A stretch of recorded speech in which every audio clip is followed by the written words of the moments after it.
So I know you traverse the country, you're talking to people, Yeah. leaders. What are leaders saying about how they're handling the COVID crisis in their business these days?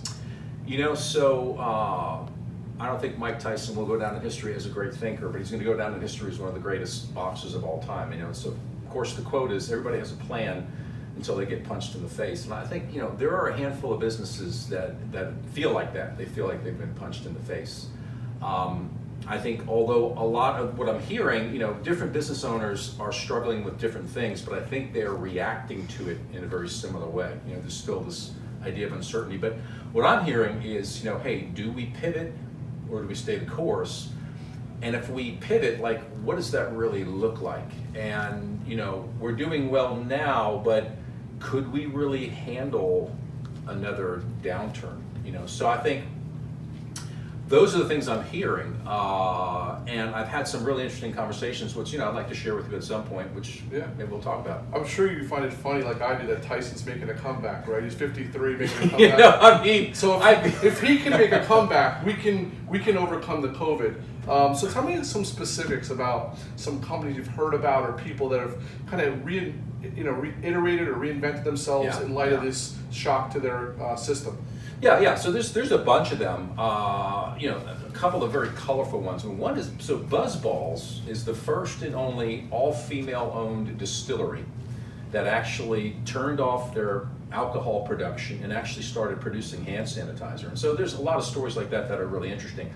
Red Roof, which is a hotel chain, wanted to pitch in and reached out to a lot of local businessmen and women and basically opened the door saying, look, come spend the day, we'll give you Wi-Fi, we'll feed you. If you want a shower, here's a quiet space, for $29. So they went from being dead in the water to actually opening up their facility, which I think is just smart. And then of course you've got a lot of people like Kenny Flowers.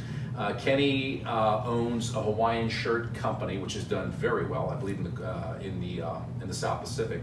Turn those shirts into floral face masks. So, there's a lot of people doing a lot of creative things, but that's where companies have got to get. They've got to figure out, how do we take a segment that has been intensified by the COVID, and how do we actually participate in it so that we can actually be viable and come out on the other end stronger? I know that just working with you in the performance group, you guys do all kinds of things. You have consulting businesses and you run events. What are the things that you're doing specifically to help leaders in these troubling times? What I want to do is I want to host a live event for business owners that are looking for ideas, even a strategy, and some real just tactics to help them kind of reframe their situation, right? So we've created at the company, and I've created this idea about this 100-day battle plan. So the 100-day battle plan is an approach that helps business leaders understand and overcome an obstacle that they're struggling with. We do it in 100 days, which I think is the perfect amount of time to do it in. So what I'd like to do is I'd like to actually walk business owners and leaders through, hey, first start a conversation, because again, I think what business owners are struggling with, it varies from business to business to business, but human nature tells us that even though there's a lot of variation in what we're struggling with, we respond in a very similar way. We either get frustrated, we get fearful, we check out, so those types of things. And so the experience is just designed for people that are looking for some real strategies and a real conversation with like-minded people to take another step forward. So when you look at an audience of people that are, are victimized by what's happened, what are some examples of some people that would normally attend something that would get a lot out of this content that you've created? So this is ideal for business leaders and owners, small companies, anywhere. You could be anywhere from $5 million up to $100 million, but these are small businesses that have, whether it's a dozen employees or 100 employees. But this is specifically designed for a business owner or leader, or even a top team, that are frustrated and struggling and really unsure about, look, do we stay the course? Do we pivot? If we pivot, what does that look like? Or this is really a great opportunity for people too that are wanting to even consider, and maybe they're not doing poorly. In fact, maybe they're doing well. This is a great opportunity for people also to figure out, what do I want my culture to look like in what I'm calling a post-pandemic world. So if you as a small business owner, let's say you have 25 employees, and let's say you're saying to me, Joel, you know what, I didn't get punched in the face. In fact, I'm up 30%. Well, great. My question to you might be, well, Andy, what do you want your company to look like in 2021 and 22? And will it reflect your mission and your vision and your values for the future? And so I think, look, this is a crucible. This is a testing period. I think people are going to absolutely do some soul searching.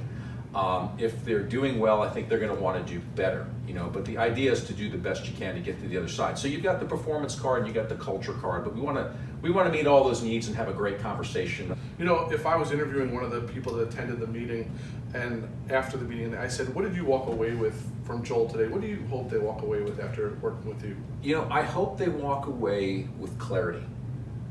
I hope they're clear on where they're at, where they want to go, and that they have a simple plan of steps that are going to get them to their destination.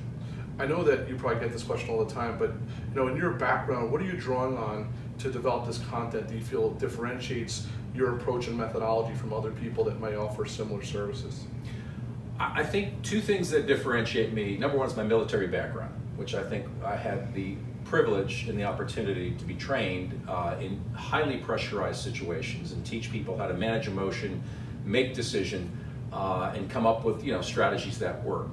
I think the second thing is that we read a lot of books and there's a lot of great thought leaders and opinion leaders. I happen to go through the crucible of crisis and struggle and come out on the other side, and so like I tell people, it's great to learn things from people in ivory towers, and I don't say that to diminish anybody, but the reality is I think we all want to be led and influenced by people that have actually gone through really tough situations themselves and gotten to the other time, and so I believe I'm one of them. So tell me a little bit about yourself. Tell me about a leader that inspired you that has carried on your mission when you deliver your content. Well, I think you're talking about like big picture leaders or like people that I've actually met and know? People you've met and known. Well, I think, Lieutenant Commander Doug Mihalik was one of my all-time leader role models in the Navy. And I've always been fascinated by men that do very high-stakes activity, but they seem to do it in a way where they're not rattled and it's done effortlessly. And Commander Mihalik was that guy. So I think I was trained and influenced at an early stage as a naval officer that, when you are in high pressurized positions, you do the best that you can to organize your thoughts, manage your emotions and make great decisions. So he was certainly one of them. So on the flip side of that, tell me something you've heard from a person you've worked with that really made you feel like you did your job well, that you're proud to know that person felt that way about you or shared that with you after you've worked with them. So, two stories. So I've worked, on the professional side, I've worked in highly complicated, conflicted partnerships where they felt like this was not going to go away, and in fact, we need to get lawyers in and settle this. And so I feel like when I can get in the position where I can work with business owners in real high stakes conversations, and I've had this specific conversation happen, where they felt like, this is a $100 million company, this could have gone really bad, and we were able to turn it around in 6 weeks where we felt like, there's a lot of water under the bridge. So I felt like that was really, a powerful thing. I think the other thing is, on the way to solving business problems, you have to also solve personal problems.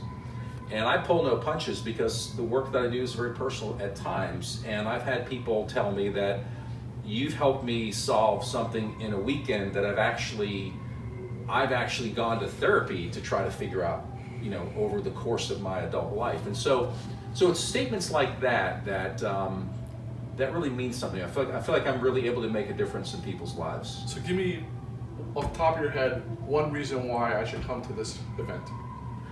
Well, I'll give you three. Number one, it's free. Number two, I've had my ear to the ground and I've had conversations with the right people that are, boots on the ground, and they're grinding and they're trying to find a way out. But I think third, it's George Patton. George Patton, one of my favorite quotes of all time. It's a good plan, violently executed now. We need to take action now. Now's the time. Great. Thank you for coming to Atlanta. Thank you, Andy. The rest of the evening. Appreciate you so much. Take care.